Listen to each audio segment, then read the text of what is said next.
अस्सलाम वालेकुम। उम्मीद है आप तमाम दोस्त खैरियत से होंगे। और आज बात करते हैं कि सिक्योरिटी का लाइसेंस कनाडा में किस तरह लेते हैं। तो देखें जी, सिक्योरिटी का लाइसेंस लेने के लिए सबसे पहले आपके पास वर्किंग राइट्स होने चाहिए, वर्क ऑथराइजेशन जिसको कहते हैं।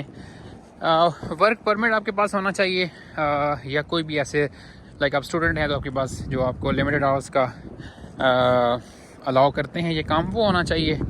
अच्छा, इसमें सबसे पहले इसके दो प्रोसेस हैं और आपने एट अ टाइम दोनों प्रोसेस को एक साथ ही जो है वो चलाना है। अच्छा, इसका एक इम्पॉर्टेंट स्टेप है सिक्योरिटी क्लियरेंस, और उतना ही इम्पॉर्टेंट जो दूसरा है वो ये है कि आप जो इसका टेस्ट पास करते हैं। पहले हम बात करते हैं जो सिक्योरिटी क्लियरेंस है उसकी। अच्छा, सिक्योरिटी क्लियरेंस में ये है कि आपने जो आपके करीब तरीन पुलिस स्टेशन है आपने उसमें जाना है और आपने उनको कहना है कि सिक्योरिटी क्लियरेंस मुझे चाहिए सिक्योरिटी के बैच के लिए, सिक्योरिटी लाइसेंस के लिए।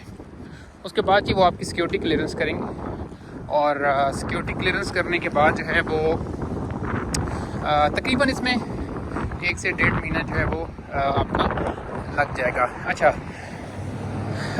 मीनवाइल इसके साथ साथ जो है आपने ये करना है कि साथ आप ऑनलाइन कोई कोर्स भी ख़रीद सकते हैं। आप कुछ ऐसे ट्रेनिंग सेंटर्स हैं जहाँ पर वो तैयारी भी करवाते हैं, वो भी कर सकते हैं। तो ये अब आपके ऊपर डिपेंड करता है कि आप क्या करते हैं। लेट्स से $30-40 का आप ऑनलाइन को कोर्स लें और आप तैयार करें कि सिक्योरिटी का जो लाइसेंस है उसके बनाने के लिए जो थ्योरी होगी वो आप उसको आप तैयार करेंगे। अच्छा, इसका आप टेस्ट देंगे, साथ आपका सिक्योरिटी क्लियरेंस हो जाएगी। इस सारे प्रोसेस में तकरीबन 1.5 महीना लग जाएगा। अच्छा, थर्डली ही होगा कि CPR जो होता है, लाइक अगर किसी बंदे को रेस्पिरेशन में मसला हो तो उसके लिए यहाँ पे लाजमी है कि आपको उसकी ट्रेनिंग हो इनिशियली। अगर किसी बंदे की लाइफ सेविंग करनी पड़ जाए, कोई ऐसी सिचुएशन आ जाए तो आप उसकी CPR कर सकें। वैसे तो हर शहरी को ये आना चाहिए, बट सिक्योरिटी में ये ज़्यादा इंपॉर्टेंट होता है क्योंकि आप किसी बिल्डिंग में किसी जगह के ऊपर आप जॉब कर रहे होते हैं तो वहाँ पर डिफरेंट लोग आते हैं तो ज़्यादा उसके चांसेस होते हैं। तो उसका भी कोर्स आपको करना पड़ेगा, साथ उसकी ट्रेनिंग होती है, कुछ कोर्सेज हैं, उसकी भी सर्टिफिकेशन आपको चाहिए होगी।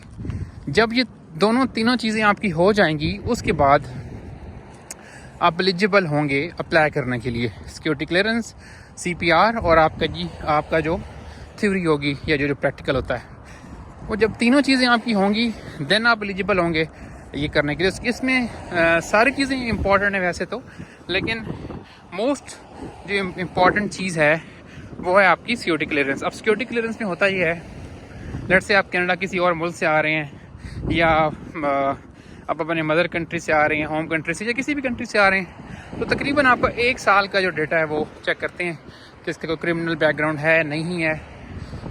उसके बाद ही आपको वो सिक्योरिटी क्लियरेंस देते हैं। इसके बाद आप अप्लाई करते हैं और अप्लाई करने के बाद आपका लाइसेंस आपके पास पहुंच जाता है। तो ये तकरीबन कोई 3-1 महीनों का प्रोसेस है, 2.5 से 3 महीनों का, जिसके बाद आप एलिजिबल हो जाते हैं और आपके घर आपके एड्रेस पे सिक्योरिटी का लाइसेंस पहुंच जाता है। तो ये बहुत ज़रूरी है क्योंकि जब आपके पास सिक्योरिटी का लाइसेंस होता है तो आप अपनी जॉब्स की अपॉर्चुनिटीज़ आपके लिए बढ़ती हैं यहाँ पे, क्योंकि मोस्टली स्टूडेंट्स और वो जो लोग यहाँ पर हैं वो शुरू में इन जॉब्स को प्रेफर करते हैं, बाद में लोग डेफिनेटली कोई प्रोफेशनल जॉब्स की तरफ, ये जो पढ़ रहे हैं आप या जिस पे वीज़ा पे आप हैं आप उस तरफ बढ़ते हैं, बट इनिशियली आपको ये चाहिए होता है। बहुत शुक्रिया।